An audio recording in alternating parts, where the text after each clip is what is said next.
sevgili izleyiciler. Hello esteemed viewers. Today on Silkway TV we're honored to welcome the chairman of the National Majlis of Turkey, Mr. Numan Kurtulmush. Welcome to Kazakhstan. Sayın Başkan. Hoş bulduk, sağ olun. Çok teşekkür ediyorum. Yoğun programınızda bize zaman ayırıp Thank you for granting us this interview. Let's start by delving into the history of the Turkish parliament. What distinguishes the Turkish parliament established by Mustafa Kemal Atatürk with a history over a century? nelerdir? Tabii Parliament of the Republic of Turkey is the only parliament in the world worthy of the title hero. Before the formation of the states of Turkey, our ancestors organized the people for the national liberation struggle, supporting the fight during wartime on one hand and representing the nation's interests by creating a national parliament on the other. In 1921, deputies from the former Ottoman state, together with newly elected deputies, drafted the constitution of the Republic of Turkey. They convened as a governing body and adopted a resolution that was crucial for the future of the country. This was the Majlis that developed new laws, passed them, and conducted international negotiations. In this regard, the Majlis holds the status of a hero. The second instance of the National Majlis being recognized as heroic occurred on July 15, 2016, when military aircraft flew over the Majlis building during a coup attempt. Despite being in a life-and-death situation, the deputies continued their session. Thus, the National Majlis earned the title of hero for the second time. As the National Majlis enters the second century of the Republic of Turkey, it is determined to decisively address the needs of this new era. In this regard, Turkey aims to elevate its status to that of a prosperous and influential nation. We hope that the National Majlis of Turkey, in fulfilling these tasks, will do everything possible to ensure the creation and progress of a strong Turkey in its second century.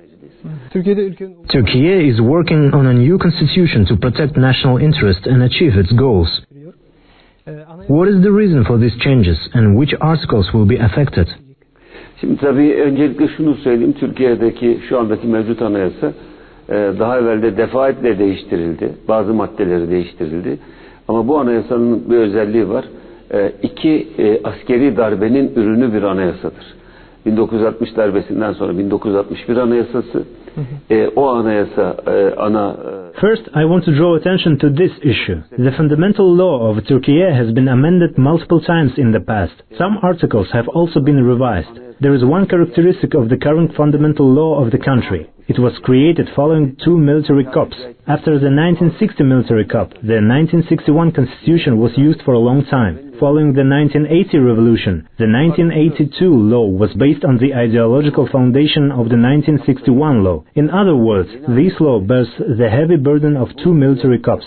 That is, it protects the interests of the revolution, not the interests of the people. Now we believe that Turkey needs a new fundamental law that includes civil, democratic and popular interests. This law will be created by the National Majlis. The National Majlis is a body with 95% of the population's vote. Representatives of 15 political parties and groups from 6 political parties are present in the Majlis. For this reason, this Majlis consists of representatives of conscious majority. The cradle of democracy is the National Majlis of Turkey. We hope that from now on, the Majlis will have the opportunity to create a new fundamental law. Initially, we prefer to consider the principles of jurisprudence before the text of the fundamental law. In the upcoming summer months, having determined our principles, we believe that new constitution will be adopted by the votes of the Majlis deputies, if it is also supported by political parties. What measures are being taken to overcome Turkey's economic crisis and reduce inflation, and what role does the Grand National Majlis play in this? Recently, Turkey has begun the process of normalizing its economy, particularly after 2023 presidential elections. In this direction, new preventive measures have been organized to improve Turkey's economy. Among these, it is crucial to find an approach to address high prices and curb the devaluation of the national currency. Multilateral measures are being taken to contain the devaluation of the national currency. These measures will hold the depreciation and bring the country's inflation rate below 10%. Currently, the preventive measures being taken are yielding positive results. Regarding the US dollar, there has been no consistent increase in the currency. Similarly, we see that the Istanbul Stock Exchange is experiencing a stable capital flow. Now it can be said that Turkey's economy has stabilized. During this period, the focus has been on developing preventive measures without reducing Turkey's production capacity or harming its productive ability. Authorities involved in this matter are undertaking the necessary preventive measures. If any law needs to be enacted, the National Majlis of Turkey takes responsibility and diligently carries out its duties. The main thing is that Turkey today has a very important production potential in every sector. Measures to increase the purchasing power without reducing the production capacities must be implemented. Last year, in this regard, the people elected our president and a new government was formed. This government has been working to explain new measures to the public as part of its proposed medium-term program. I am confident that these measures will yield positive results. How is Turkey addressing the migration situation in terms of law? It's no secret that several million Syrian refugees have settled in your country, contributing to the economy. Şimdi tabii şunu ifade etmek lazım. Biz göçü sadece bir sonuç olarak görmüyoruz. Birçok sebebin ortaya çıkarmış olduğu çok yönlü bir problem olarak görüyoruz. Maalesef Batı ülkeleriyle aramızdaki temel farklılıklardan birisi de bu. Onlar bir göçü sadece tek başına ele alıyorlar. Halbuki birçok neden olmasaydı bugün Türkiye ve birçok ülkenin karşılaşmış olduğu uluslararası göç sorunu ortaya çıkmayacaktı. Örneğin Amerika Birleşik Devletleri'nin... We do not consider the issue of population migration as an isolated matter. We view it as a conflict-driven problem that has arisen as a consequence of several causes.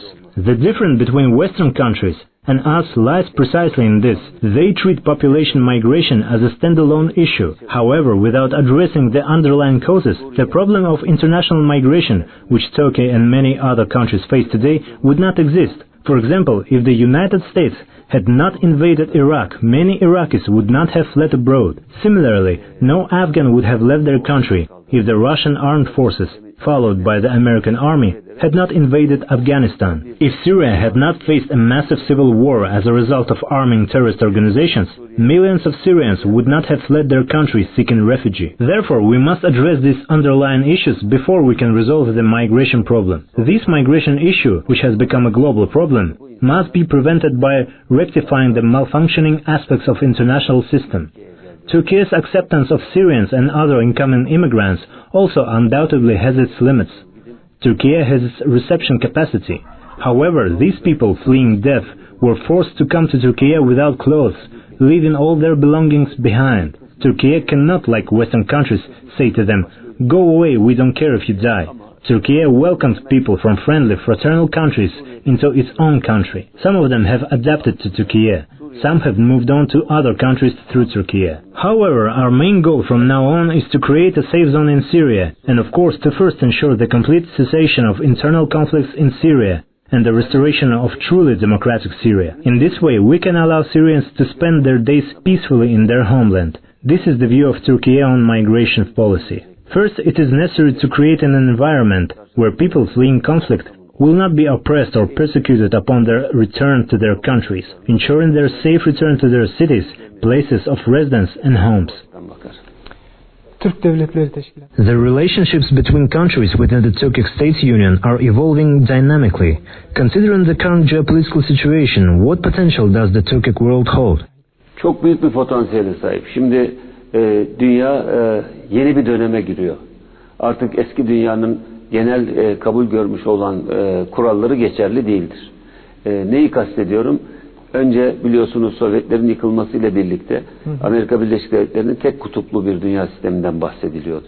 Ondan evvel iki kutuplu bir dünya sisteminden bahsediliyordu. Şimdi geldiğimiz noktada dünya yeni bir küresel mimariye doğru evriliyor.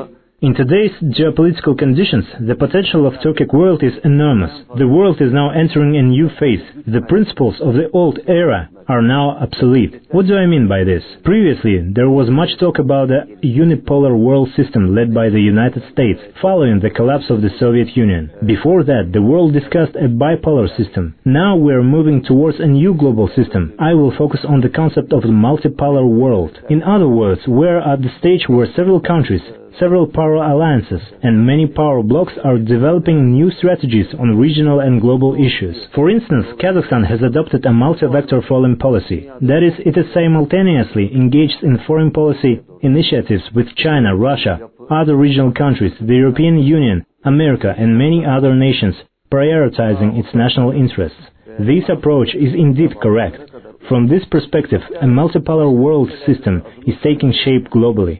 This system opens new opportunities for the Turkic world as a whole. The Turkic peoples stretching from Central Asia to Anatolia and even the Balkan Peninsula encompass about 300 million individuals, including those living in various countries worldwide. It is reasonable and correct for these people to organize within the framework of their common interests and strive to make the Turkic world an important unity through the unification of Turkic states or other means. The unity, solidarity and development of the Turkic world do not threaten global peace. On the contrary, they allow the world to achieve a peaceful existence. This is our approach to this issue. In all countries of the Turkic world, a common understanding has emerged. There is a growing sense of why don't we unite? Why don't we combine our resources?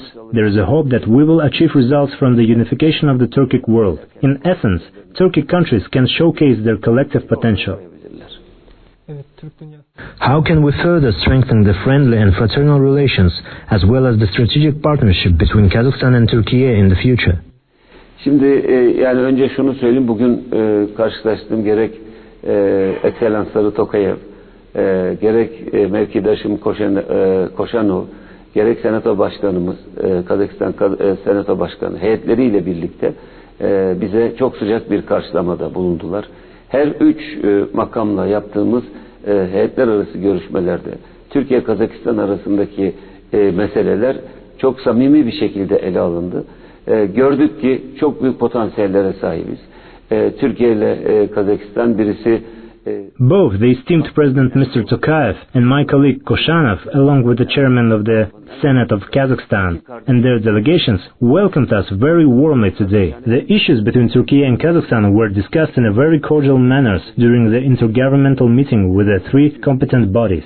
We noticed that we have tremendous potential. Turkey and Kazakhstan are brotherly countries, one in the eastern part of Asia and the other in the western part of Asia, in Eastern Europe. These are two countries that have continued their friendly and brotherly relations with high strategic connection. A truly good momentum has been achieved under the leadership of our Honorable President Recep Tayyip Erdogan and the Honorable President Tokayev. In other words, to achieve a positive outcome in international relations, if we are talking about bilateral relations, both sides must have both the capabilities and the intentions. Turkey and Kazakhstan have these capabilities, and both sides are genuinely intent on developing relations. If one side is interested and the other is not, then the matter cannot be realized. If one side has the capability and the other does not, then a worthy result will not be achieved. Therefore, we see that there is a very important potential here. There is a cooperation between the two countries in all fields, including trade, agriculture, technology, national defense industry, education, language and culture. Currently, the volume of our bilateral trade is about $10 billion. This amount can be increased even further. With joint projects, a much stronger future can be created. I believe that the rapprochement between Turkey and Kazakhstan is beneficial for both countries and the Turkic world as a whole. We are leaving Kazakhstan after having productive meetings and setting good goals for the future. Teşekkür ederiz. Ben teşekkür ederim. Evet sevgili izleyiciler, röportajımız sona yaklaşıyor. Thank you very much. Our today's guest is the chairman of Turkish Grand National Majlis, Numan Kurtulmush. Thank you for watching us. Until next time.